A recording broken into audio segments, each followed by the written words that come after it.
Hey guys, it's Aoife from Fred Weasley Died Laughing, and it is Wednesday, so it's time for a Top 5 Wednesday. And as always, Top 5 Wednesday was created by Ginger's Reads Laney, and I will link her channel below and the Goodreads group for Top 5 Wednesday below if you want to check out and try and join in some weeks. So I actually haven't done Top 5 Wednesday in a while. A lot of the time I'm just really busy and I keep forgetting to pre-record videos as well for it just to put up on the day. But I really love the topic this week, which was our top 5 favourite maps. So I'm really excited to let you guys know what my top 5 favourite maps are. So in number 5, I'm doing something a little bit differently. It's not a map, it's more of a generation map. And I really like these. You get them more in historical fictions, and I have The White Queen by Philippa Gregory here. I almost called her Philippa Boleyn there. Philippa Gregory, as most people who would be into historical fiction probably know her very well. She's a very well known historical fiction author, and she always tends to do these kind of generation maps on the front of her books, as you can see here. And it's just like a little, it's a little chart, family tree chart, and I find it really useful all the time to kind of flip back and forth, and maybe someone else comes in, maybe you're getting a bit impatient, you want to know maybe when like the next baby's going to be born or something like that, or if there is going to be another family member, and you can go and you can double check really quickly. So yeah, I just really like them. I think they're a nice little addition to historical books. So yeah, let me know if you guys think the same, or if I'm totally wrong with this one.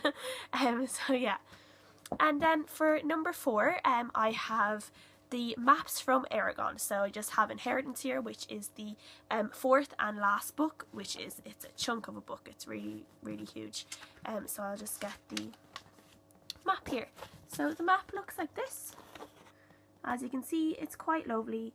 It always reminded me very much, the story as well a little bit, always reminded me very much of Lord of the Rings. Just with the different kind of monsters in it, and the mountains and the forests and everything like that. But I really love the map. I really love the story as well. Haven't read it in a while, but I always quite enjoyed the story. So yeah, that is one of my favourite maps. And then for number 3, I actually don't have a physical copy because I always get these books from the library, but it is the Land of Stories by Chris Colfer. These are kind of middle grade magical fantasy stories about a magical kingdom where the fairy tale characters live. So you have kind of the goblins area, you have where the happily ever after assembly, which is kind of like, it's kind of like a board of fairy godmothers and fairies, and can't remember if one of the princesses are on it, but it's very much like it's basically like a board of fairy godmothers who decide everything with the Land of Stories. So it's really nice. Then you have, the Sleeping Kingdom, which is Sleeping Beauty, and you have Red Riding Hood's kingdom, which for a long while had a wall around it to keep out all the wolves. So all these different little twists and turns in it, which are really cute. So yeah, I just always love the art in those books. They're always absolutely beautiful. So one of my favourite maps of all time is always going to be the map of Middle Earth. Tolkien normally has them in all of his books. It looks a little bit like this. And I used to have a map that I used to have up as a poster, a really gorgeous version of it. I think I got it free with some sort of little magazine or a newspaper or something around the time the movies came out. But I had it up on my wall for years and years and years. I don't know where I put it.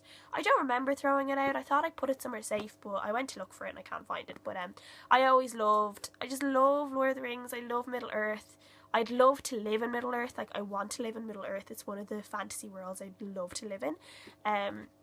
So yeah, I just always adored that poster, and it gives me loads of good memories as well, that map as well, with all my little, just daydreams about Middle Earth, because it's so nice and I love it.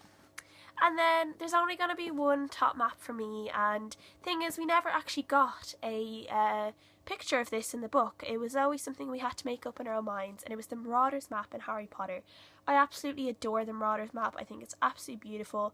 I think one of the best things about not having a picture of it is that before the movies came out, we were able to completely make up what the map looked like in our head, and it was a magical map as well, so it was absolutely amazing. And I don't have a copy of the Marauder's map, So, but I do have this cup, which is the Marauders map cup. It's a huge cup, really good for drinking tea. And on the back you can see it says, "I solemnly swear I am up to no good." And then you have the little footprints going across. I got this at the Harry Potter Studios. I think that they did have the map there, but it was about £30 sterling at the time. It was just a little bit too expensive because I was getting so many other things. So I kind of reined myself back and said I'd just get the cup. But if I was to go again, which I do plan to go again eventually, I would buy the map for myself because it's the Marauders map. I need the Marauders map. How else am I going to, you know, find my way around Hogwarts when I eventually get my acceptance letter? Because, you know, it's just lost in the mail or something. I don't really know. So that was my top 5 Wednesday. Let me know what you guys think and what your top 5 favourite maps are. So I'll see you guys again next time. Bye!